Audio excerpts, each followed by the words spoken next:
வணக்கம் மக்களே. பெரும்பாலும் இந்த மேரேஜ் ஃபங்க்ஷன்ஸ் வீட்டுக்கோ, ஏதோ ஒரு ஃபங்க்ஷன் வீட்டுக்கு நீங்க போயிட்டு வந்தாலோ, உங்களுக்கு வீட்ல வந்ததுக்கு அப்புறமா கொஞ்சமா அந்த தலைவலி இருக்கிறது, அப்புறமா உடல் அசதி இருக்கிறது எல்லாமே எல்லாருமே பார்த்துருப்போம். ஏன் இப்படி இருக்குது? அடிச்சு போட்டாப்புல வலிக்குதே அப்படின்னு சொல்லி நம்ம பார்த்துட்டு இருக்க டைம்ல தான் நம்ம என்ன யோசிக்கணும் அப்படின்னு சொன்னா, அந்த பேட் ஐஸோட கான்டாக்ட், அதாவது நம்ம மேல இருந்தது அப்படின்னு சொன்னா, இந்த மாதிரி உடல் வலி, தலைவலி எல்லாமே இருக்கும். ஸோ அதுக்கு ஒரு பிரச்சனையும் இல்ல. வீட்டுக்கு வந்ததுமே நீங்க எந்த கெட்டப்போட போனீங்களோ, அதே கெட்டப்போட இருந்து ஒரு நல்ல ஒயிட் கிளாத் எடுத்துக்கோங்க. ஒயிட் கிளாத் இல்லை அப்படின்னு சொன்னால் ரேஷன் கடை வேஷ்டி இருக்கு இல்லையா, அதை லைட்டாக கிழிச்சு வச்சுக்கோங்க. கிழிச்சு கையில் வச்சுட்டு அதில் ஒரு கைப்பிடி உப்பு, ஒரே ஒரு கொஞ்சமாக இவ்வளோகான வெண்கடுகு கடையில் கிடைக்கும், கேட்டு வாங்கிக்கோங்க. வெண்கடுகு 10 வத்தல் இருக்கும் இல்லையா, அந்த வத்தலும் கொஞ்சம் வச்சுக்கோங்க.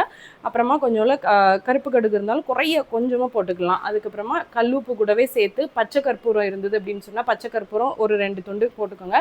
படிகாரம் அப்படிங்கிறது ரொம்ப ரொம்ப இம்பார்ட்டண்ட். படிகாரம் அப்படின்னு சொன்னால் சீனிக்காரம்னு சொல்லி கடையில் கிடைக்கும். அது வந்து ஒயிட் கலரில் ஸ்டோன் மாதிரி இருக்கும். அந்த கல்லையும் கொஞ்சமாக எடுத்து உள்ளே போட்டுட்டு கட்டி நீங்கள் ஆர்டினரி சூடம் இருக்கும் இல்லையா, அதோட சேர்த்து நீங்கள் என்ன பண்ணிடுங்க, வீட்டில் நல்லா சுற்றி வச்சுட்டு வெளியில் வீட்டுக்கு வெளியில் அந்த ஒரு நைட் டைமில் ஒரு 7:30 8 மணி அந்த டைமில் வந்து நல்லா துளுத்தி வச்சுருங்க. கண்டிப்பாக உங்களுக்கு உள்ள அந்த தலைவலி ஆகட்டும், அந்த திருஷ்டி ஆகட்டும்ங்கிற பிரச்சனை எதுவுமே எல்லாமே இல்லாமல் எல்லாமே சரியாயிடும். ட்ரை பண்ணி பார்த்துட்டு சொல்லுங்கள். நன்றி.